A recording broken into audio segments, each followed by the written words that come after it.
ಮುಖ್ಯ ಕಾರ್ಯದರ್ಶಿ ವಿರುದ್ಧ ಅವಹೇಳನಕಾರಿ ಹೇಳಿಕೆ ವಿಚಾರ ಎಂಎಲ್ಸಿ ರವಿಕುಮಾರ್ ಮೂಲತಃ ಬಿಜೆಪಿಯವರಲ್ಲ. ಎಂಎಲ್ಸಿ ರವಿಕುಮಾರ್ ಆರ್ಎಸ್ಎಸ್ನಿಂದ ಬಂದಿರೋರು.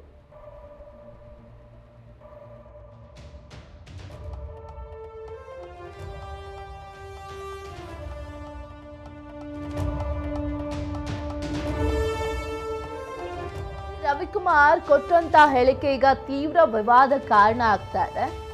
ಈ ಕಡೆ ಕಲಬುರಗಿಯಲ್ಲಿ ಸಚಿವ ಪ್ರಿಯಾಂಕ್ ಖರ್ಗೆ ವಾಗ್ದಾಳಿ ನಡೆಸಿದ್ದಾರೆ. ಮೂಲತಃ ಬಿಜೆಪಿಯವರಲ್ಲ ಆತ ಮೂಲತಃ ಆರ್ಎಸ್ಎಸ್ನವರು.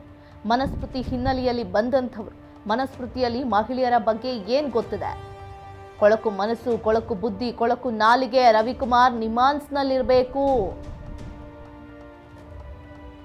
ಕಲಬುರಗಿಯಲ್ಲಿ ಸಚಿವ ಪ್ರಿಯಾಂಕ್ ಖರ್ಗೆ ವಾಗ್ದಾಳಿ ನಡೆಸಿದ್ದಾರೆ ಎಂಎಲ್ಸಿ ರವಿಕುಮಾರ್ ವಿರುದ್ಧ.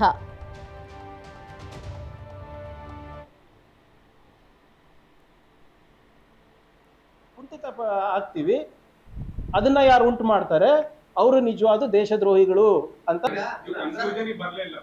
ಯಾವುದಕ್ಕೆ? They are aunty nationals. They are aunty nationals. ನಾನು ಹೇಳಿದ್ದೀನಿ, ನಾನಲ್ಲ, ಬಾಬಾ ಸಾಹೇಬ್ ಅಂಬೇಡ್ಕರ್ ಅವರು ಅವ್ರ ಕೊನೆ ಭಾಷಣದಲ್ಲಿ ಹೇಳಿದ್ದಾರೆ who is an aunty national ಅಂತ.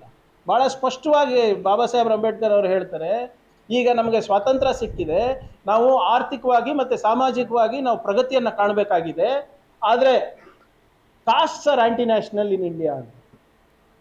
ಯಾರ್ಯಾರು ಜಾತಿಯನ್ನು ಮುಂದಿಟ್ಕೊಂಡು ಅಸೂಯೆನ ಉಂಟು ಮಾಡ್ತಾರೆ, ನಮ್ಮ ಆರ್ಥಿಕ ಮತ್ತು ಸಾಮಾಜಿಕ ಪ್ರಗತಿಯನ್ನು ಕುಂಠಿತ ಮಾಡ್ತಾರೆ, ಧರ್ಮದ ಹೆಸರು ಮೇಲೆ, ಧರ್ಮದಲ್ಲಿ ಯಾರು ಧರ್ಮಗಳ ನಡುವೆ ಯಾರು ಜಗಳ ಹಚ್ತಾರೆ, ಆ ಜಗಳದಿಂದ ನಮ್ಮ ನೋಡಿ, ಮೂಲತಃ ರವಿಕುಮಾರ್ ಅವರು ಬಿಜೆಪಿಯವರಲ್ಲ, ಶಾಖೆಯಿಂದ ಬಂದಂತ ವ್ಯಕ್ತಿ.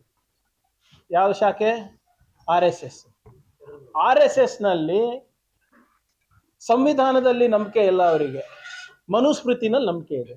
ಮನುಸ್ಮೃತಿನಲ್ಲಿ ಮಹಿಳೆಯರ ಸ್ಥಾನಮಾನ ಏನಿದೆ ಅಂತ ತಮ್ಗೆಲ್ಲರಿಗೂ ಗೊತ್ತಿದೆ.